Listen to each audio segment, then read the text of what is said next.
It has been said that people who are fearless act, think, and behave differently than those who aren't. In my 3D Plus Me company, I got the opportunity to wear a lot of different character hats. So whether I got to be an NFL player at the Super Bowl, or be a Mouseketeer, or be a superhero like Black Widow, I got to take all of those, and all of those characters have some characteristic of being fearless.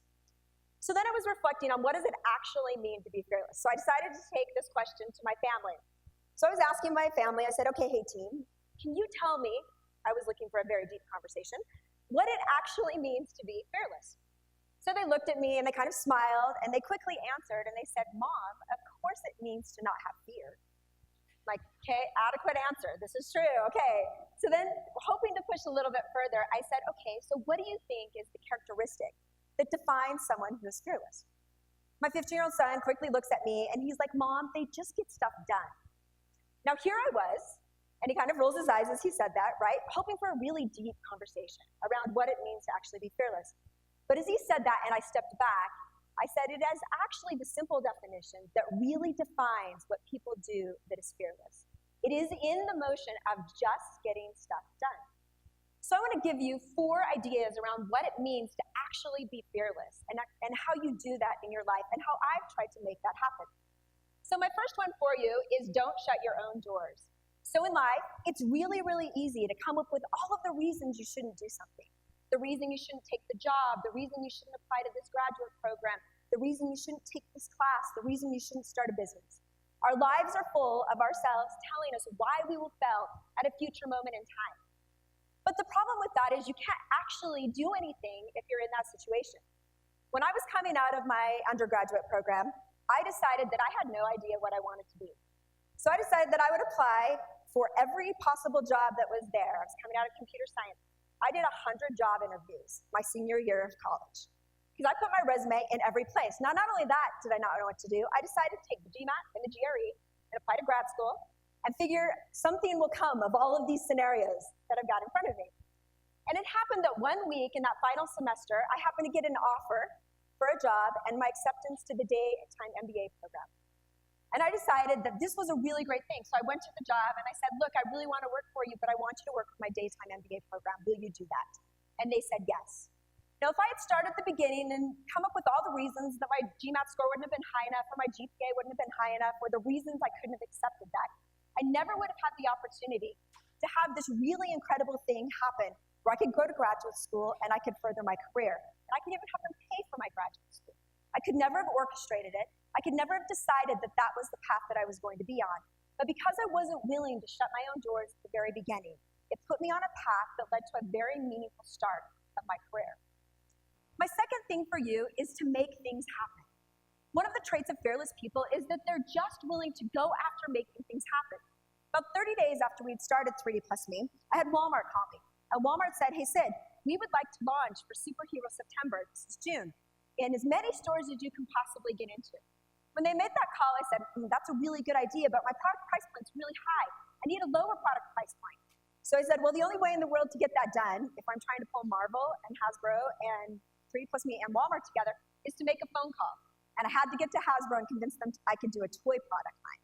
So we picked up the phone, having never talked to Hasbro before. We made a phone call, and we said, are you willing to make this happen for us? And 60 days later, we launched a toy product in Walmarts across the country. And it was all because we were willing to actually make stuff happen, no matter what the barriers were, no matter what was in front of us. Now, my third item for you is to take on the impossible. This is a picture of a flying car that Ariel Mogul created. How many people have thought of flying cars? Lots of people. How many people have actually made that happen? Not very many. But it is the fact that you can take on the impossible. Last fall, we were sitting there with our team, and we had been working on a multi-million-dollar project for about 8 months. The contract was signed, and we were 2 weeks away from launching the product into market. And on a Friday night at 5 o'clock, this installation actually required a number of our partners to help us with some pretty big components. And at a Friday night at 5 o'clock, my partner that was absolutely required to launch that product called me and said they weren't going to deliver, and that there was no way that they could possibly meet an installation date that was 2 weeks away. So we went through the weekend, and on Monday morning, I pulled the team together, and I said, okay, this is the situation, and I know that this entire task in front of us is completely impossible. I don't know if we can launch. I don't even know if we can go through it, but can we try? The team looked at me, and I remember Tim saying, "Sid, you are asking us to do the impossible." And I said, "I know, and I might be crazy, and I'm okay with that, and I get we might not solve it, but will you please play the game?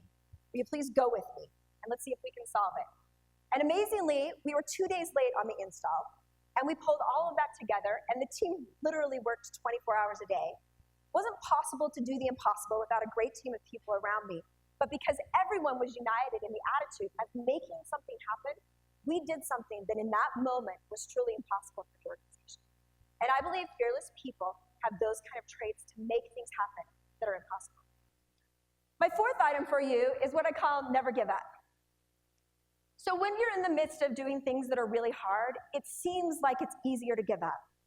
And I've heard many people talk about it as grit and perseverance, especially in the fundraising process. So in my company, we had raised a bunch of millions of dollars of seed capital, and we had decided to go after a Series A round.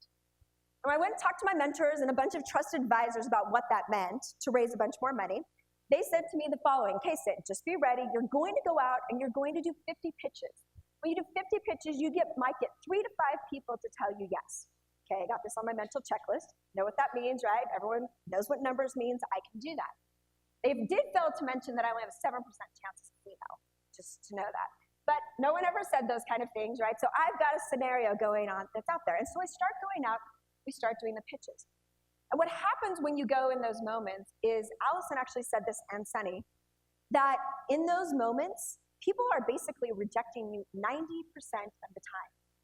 And they're not just rejecting you, they're telling you, and Alison's perspective is slightly different on this, but in my shoes, what they're telling you is why your idea is bad, why it's not big enough, why it doesn't work for their investment thesis, the decisions you should have made better in your organization versus the ones that you made, hires you should have made, product decisions that you should have altered, all of those things. And don't forget, there are my friends over here who are like, "I don't know what your problem is. I talked to 2 people and had 5 term sheets."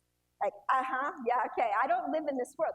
People are beating you up every day of every moment for 5 people or 3 people to tell you that your idea is interesting enough for them to invest in. And in those moments, it is really hard to keep going. And the true fearless people are those people that even in those moments when you don't know the outcome, and it ends up being really, really hard, that every day that you wake up and you keep going, and you make the decisions, and you do the things that are right by your investors, and your company, or your project, or your team, or your family, even though they feel like you shouldn't, even though it is much easier to just give up and quit. The answer to being fearless and making amazing things happen in this world is really related to never giving up. And I believe if we use these types of things, that is what leads us on a path of being fearless. It's not one moment in time. It's the core of who we are and how we actually become, and who we actually become on the journey of life. As Nelson Mandela said, "May your choices reflect your hopes and not your fears." Thank you.